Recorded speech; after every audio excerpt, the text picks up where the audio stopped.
আসসালামু আলাইকুম। আপনারা সবাই কেমন আছেন? আমিও আল্লাহর রহমতে ভালো আছি।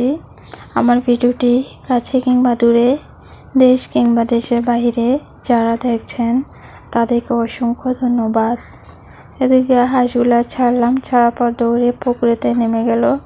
তো এই হাঁসগুলা সুযোগ পেলেই পুকুরে চলে আসে, দৌড়েও কোনো লাভ হয় না, আটকানো যায় না আর কি। তো ওরা মন খুলে গোসল করতেছে এদিকে। আর দেখেন বৃষ্টি হয়ে বাড়িঘরের অবস্থা কি হয়ে আছে, এক দ্বারাই বৃষ্টি হচ্ছে আর কি। আমার ভিডিওটি যদি ইউটিউব চ্যানেল থেকে দেখে থাকেন প্লিজ সাবস্ক্রাইব করে পাশে থাকবেন। আর পুরাতন আপু ভাইদেরকে অসংখ্য ধন্যবাদ। এদিকে রান্না কাছে চলে আসলাম, মাছ ভাজা করে নিচ্ছি আর ডাল রান্না করছি।